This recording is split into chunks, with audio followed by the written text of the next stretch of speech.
Good morning guys और आपके क्रिक exam channel में आप सभी का स्वागत है। तो आज के इस वीडियो में 19 फरवरी के इंपॉर्टेंट करंट अफेयर्स को हम लोग कवर करेंगे। तो हमारा पहला प्रश्न क्या है कि हाल ही में किसने ultimate mobility vehicle tiger X1 को डेवलप किया है? तो आंसर होगा हुंडई ने। तो अभी हुंडई मोटर कंपनी ने टाइगर X1 के रूप में डब किए गए एक ट्रांसफॉर्मर जैसे रोबो कार को लॉन्च किया है, जो पृथ्वी के साथ साथ दूसरे ग्रहों पर सबसे चुनौतीपूर्ण इलाकों की यात्रा कर सकता है। अच्छा, यहाँ पे टाइगर का मतलब हो गया transforming intelligent ground excursion robot, और X1 यहाँ पे बताता है प्रायोगिक स्थिति को, यानी कि एक्सपेरिमेंटल स्टेटस को बताता है। तो ये एक अनस्क्रूड वाहन है, जिसका मतलब ये हो गया कि इसका मुख्य उपयोग दूर और दुर्गम स्थानों पर पेडलोड को ले जाने के लिए किया जाएगा, न कि लोगों को। अब इसे डेवलप किया है हुंडई ने। हुंडई देखो, इसका हेडक्वार्टर कहां पर मिलेगा आपको? सियोल, साउथ कोरिया में। इसके संस्थापक हैं चुंग जू युंग। तो ये ध्यान रखना। बढ़ते हैं आगे। फिर है, हाल ही में किस राज्य सरकार ने छात्राओं के लिए मुफ्त उपहार दूध पहल को शुरू किया? तो आंसर होगा सिक्किम ने। तो अभी सिक्किम के जो मुख्यमंत्री हैं प्रेम सिंह तमांग, उन्होंने सिक्किम की छात्राओं के लिए मुफ्त उपहार दूध पहल को शुरू किया है। तो इसके तहत हर दिन लगभग 1500 छात्राओं को 200 मिलीलीटर दूध दिया जाएगा, और ये पहल शुरू की गई है छात्राओं में कुपोषण को कम करने के लिए। अब बात सिक्किम की है, तो ये रहा मैप में सिक्किम। देखो, सिक्किम की कैपिटल गंगटोक है, और मुख्यमंत्री PS गोले या प्रेम सिंह तमांग भी आप इन्हें बोल दीजिए, गवर्नर हो गए गंगा प्रसाद। अभी यहाँ पे नए चीफ जस्टिस भी बने थे अभी दिसंबर में ही, जिनका नाम क्या है? JK माहेश्वरी, यानी कि जितेंद्र कुमार माहेश्वरी। और सिक्किम के इनसे पहले जो मुख्यमंत्री रहे थे पवन सिंह चामलिंग, वे भारत के किसी भी राज्य में सबसे लंबे समय तक मुख्यमंत्री बने रहने वाले व्यक्ति बने थे। 25 साल का कार्यकाल पूरा किया था उन्होंने। और सिक्किम से आपको बता दूं कि first organic state of India आपका सिक्किम ही है, और फर्स्ट ऑर्गेनिक कंट्री अगर पूछा जाएगा तो भूटान आएगा आंसर। और सिक्किम का स्थापना दिवस हम लोग मनाते हैं 16 मई को, और 16 मई को ही नेशनल डेंगू डे भी होता है। सिक्किम के 3 पड़ोसी देश आपको मिलेंगे, चाइना, भूटान और नेपाल, और केवल एक ही पड़ोसी राज्य है, वो है पश्चिम बंगाल। तो ये भी ध्यान रखना। बढ़ते आगे। फिर बताओ, हाल ही में अभी प्रधानमंत्री नरेंद्र मोदी ने धुबरी और फुलबाड़ी पुल की आधारशिला रखी है, फाउंडेशन स्टोन उसका रखा है। आपसे पूछा जा रहा है असम को ये किस राज्य से जोड़ेगा? तो आंसर होगा मेघालय से। तो एक्चुअली अभी प्रधानमंत्री नरेंद्र मोदी ने महाबाहु ब्रह्मपुत्र परियोजना का शुभारंभ किया।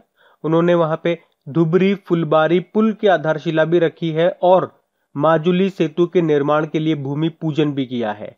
तो ब्रह्मपुत्र नदी पर बना ये धुबरी फुलबाड़ी पुल देश का सबसे लंबा नदी पुल होगा। यह असम में धुबरी को मेघालय के फुलबाड़ी से जोड़ेगा, और ये पुल 205 किलोमीटर की दूरी को घटाकर केवल 19 किलोमीटर कर देगा। अब बात मेघालय की है, तो ये रहा मैप में मेघालय। देखो, मेघालय की कैपिटल शिलोंग है, और शिलोंग में ही मनाया जाता है इंटरनेशनल चेरी ब्लॉसम फेस्टिवल, जो कि 2020 का रद्द कर दिया गया था कोविड-19 के कारण। यहाँ के मुख्यमंत्री कॉनराड संगमा है, और गवर्नर है सत्यपाल मलिक। अभी आपको याद होगा, भारत की सबसे बड़ी सुअर पालन परियोजना ये मेघालय में शुरू की गई, और पूर्वोत्तर भारत का पहला जिंजर प्रोसेसिंग प्लांट, अदरक प्रसंस्करण प्लांट, ये मेघालय में स्थापित किया गया। और नॉर्थ ईस्ट में खेलो इंडिया योजना के तहत पहला स्पोर्ट्स स्कूल ये भी स्थापित किया गया मेघालय के शिलोंग में ही। और अभी भारत का सबसे लंबा रोड आर्च ब्रिज ये बना है मेघालय के पूर्वी खासी हिल्स जिले में, जिसका नाम है ब्रा ब्रिज। देखो, यहाँ पे एक नेशनल पार्क भी आपको याद रखना है, बालपक्रम नेशनल पार्क आपको यहाँ पे मिलेगा। नोक्रेक नेशनल पार्क आप याद रख सकते हैं। यहाँ का स्टेट एनिमल होता है क्लाउडेड लेपर्ड। बढ़ते आगे। फिर है, हाल ही में फ्रैक्चर्ड मोज़ेक नाम की बुक को किसने लिखा है? तो आंसर होगा सबरना रॉय ने। तो सबरना रॉय ये लेखक है, और इन्होंने ही ये बुक लिखी है जिसका नाम है फ्रैक्चर्ड मोज़ेक।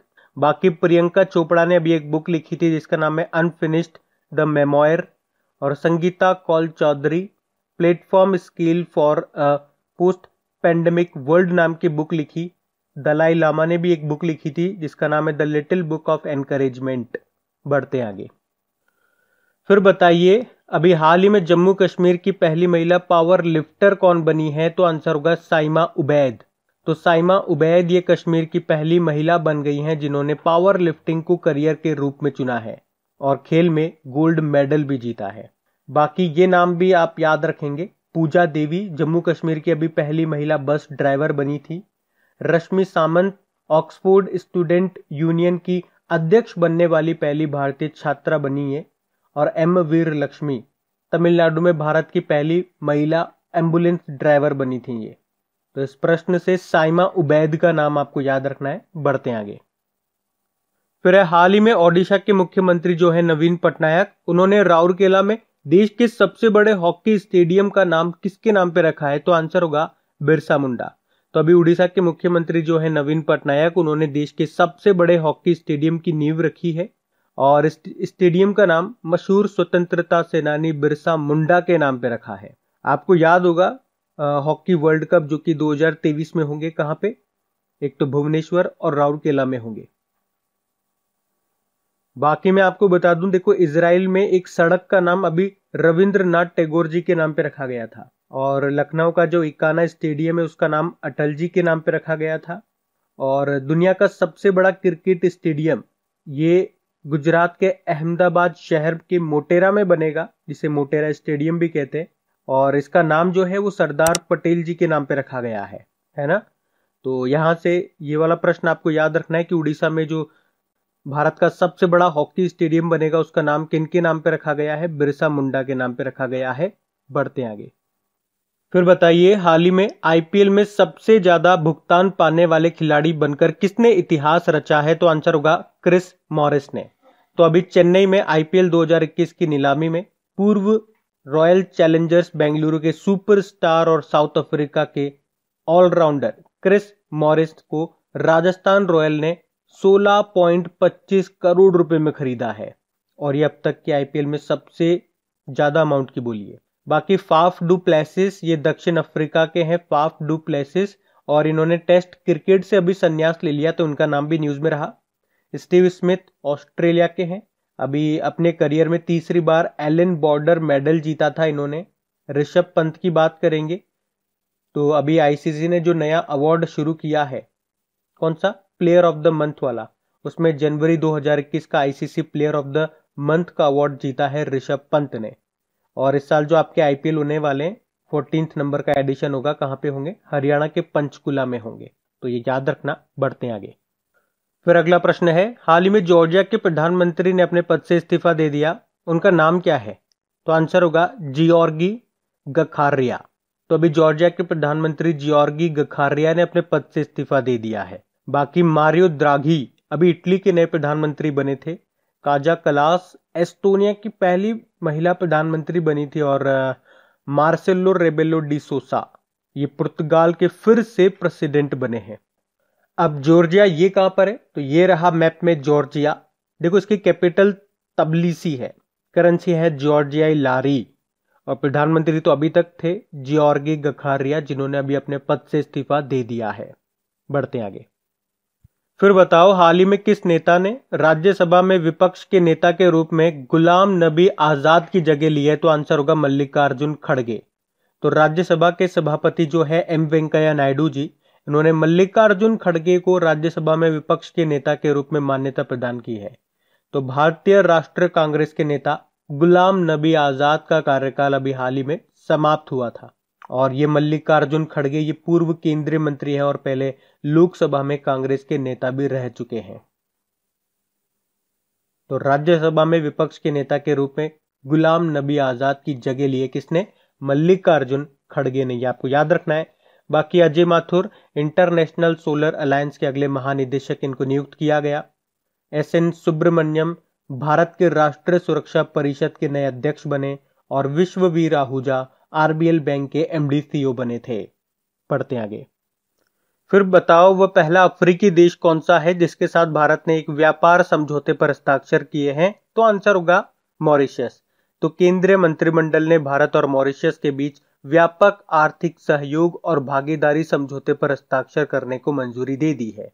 मतलब comprehensive economic cooperation and partnership agreement को मंजूरी दे दी है और यह अफ्रीका में किसी भी देश के साथ भारत के द्वारा हस्ताक्षरित होने वाला पहला व्यापार समझौता है। अब बात मॉरिशस की है तो ये रहा मैप में मॉरिशस।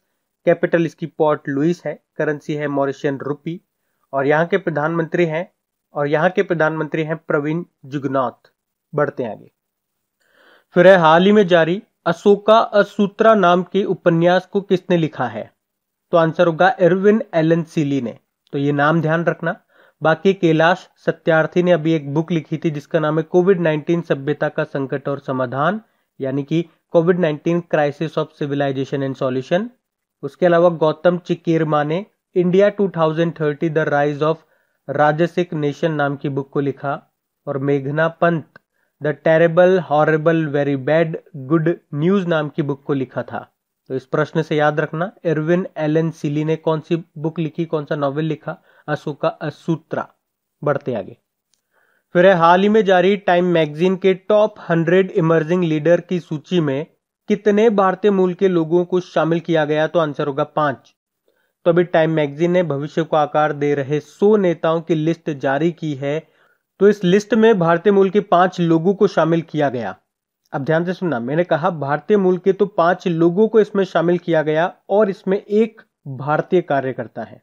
मतलब एक भारतीय कार्यकर्ता मतलब क्या हो गया? जो भारत में रहते हैं, और 5 भारतीय मूल के हैं जो भारत से बिलोंग करते हैं लेकिन भारत में नहीं रहते हैं। मैं आपको सबके नाम बताता हूं। पहले आप 5 भारतीय मूल के लोगों के नाम देख लीजिए। एक तो यूके के फाइनेंस मिनिस्टर हैं जिनका नाम है ऋषि सुनक। इंस्टाकार्ट के फाउंडर और सीईओ हैं अपूर्वा मेहता। ट्विटर की टॉप लॉयर हैं विजया गाड्डे। बाकी शिखा गुप्ता भी है और रोहन पवुलूरी भी है। और वो भारतीय कार्यकर्ता कौन है? तो वो भीम आर्मी के नेता हैं चंद्रशेखर आजाद रावण, जो दलित समुदाय को शिक्षा के जरिए गरीबी से निकालने में मदद करने के लिए स्कूल चलाते हैं। तो टाइम मैगजीन के टॉप 100 इमर्जिंग लीडर्स की सूची में एक तो हैं भारतीय कार्यकर्ता और 5 हैं भारतीय मूल के व्यक्ति। तो अब बात करेंगे कल के वीडियो में पूछे गए प्रश्न के उत्तर की। तो कल के वीडियो में आपसे पूछा था कि अभी हाल ही में किस स्टेशन पर रोबोटिक इस्पात सुविधा का उद्घाटन किया गया? तो आंसर होगा विशाखापट्टनम रेलवे स्टेशन पे। आप सभी ने प्रश्न का बिल्कुल सही उत्तर दिया है। और गाइज अगर वीडियो अच्छा लगा हो तो प्लीज वीडियो को लाइक जरूर कीजिएगा, और अपने दोस्तों के साथ में इस वीडियो के लिंक को शेयर जरूर करना। जो भी आपका स्टडी ग्रुप हो गया, जो भी व्हाट्सएप ग्रुप, फेसबुक ग्रुप हो गया, जहां पर भी आप इसको शेयर कर सकते हैं, प्लीज एक बार वीडियो के लिंक को शेयर जरूर कर देना। तो गाइज इन सभी क्वेश्चंस का क्विज बना करके मैंने एप्लीकेशन पे अपलोड कर दिया है। तो अगर आपने वीडियो बिल्कुल ध्यान से देख लिया है तो वहां जाइए और इन सभी क्वेश्चंस का आप प्रैक्टिस लगा लीजिए, ताकि ये सारे क्वेश्चंस आपको अच्छी तरीके से याद हो जाए। और जो नए स्टूडेंट इसे पहली बार देख रहे हैं, आपको बता दूं कि क्विज में अब रैंकिंग फीचर भी ऐड हो चुका है। तो अगर आप कम समय में ज्यादा से ज्यादा क्वेश्चन राइट करते हो तो आपका नाम आपके फोटो के साथ टॉप 10 स्टूडेंट्स में आपको दिखाई देगा। आपको ही नहीं, जितने भी लोग क्विज लगाएंगे उन सबको दिखाई देगा कुछ इस तरीके से, ताकि आपको भी एक अंदर से मोटिवेशन मिल सके कि आपको भी यहां तक पहुंचना है, ताकि सब लोग आपको टॉप 10 में देख सकें। और वैसे भी आप तो आपके इन करंट अफेयर्स का रिवीजन करवाने के लिए मैं इसका ऑडियो भी तैयार कर रहा हूं। तो दिन में 4 से 5 मिनट निकाल करके वो आप ऑडियो सुन लीजिए, ताकि आपका इन करंट अफेयर्स का फिर से रिवीजन हो जाए। क्योंकि आपको पता है चीजों को पढ़ना इंपॉर्टेंट है, लेकिन समय समय पर उनका रिवीजन करना बहुत ज्यादा जरूरी है। रिवीजन नहीं करोगे तो वो सारी चीजें आप भूल जाओगे। तो आप ही के लिए मैं इसका रिवीजन ऑडियो तैयार कर रहा हूं। तो उस ऑडियो का लिंक मैंने नीचे डिस्क्रिप्शन में दे दिया है, वहां जाकर के आप मुझे फॉलो कर लीजिए। और फॉलो करने के बाद में पास में जो बेल आइकन आएगा आप उसे जरूर दबा लेना, ताकि जब भी मैं ऑडियो अपलोड करूं उसका नोटिफिकेशन आपको मिल सके। और एप्लीकेशन अगर अभी तक आपने डाउनलोड नहीं किए तो उसका लिंक भी आपको नीचे मिल जाएगा। वहीं पे आपको क्विज, वीडियो, पीडीएफ सब मिल जाएंगे। तो इस प्रश्न का उत्तर आता है तो कमेंट बॉक्स में जरूर टाइप करिए। चलिए अब मिलते हैं करंट अफेयर्स के रिवीजन वीडियो में। Thank you guys.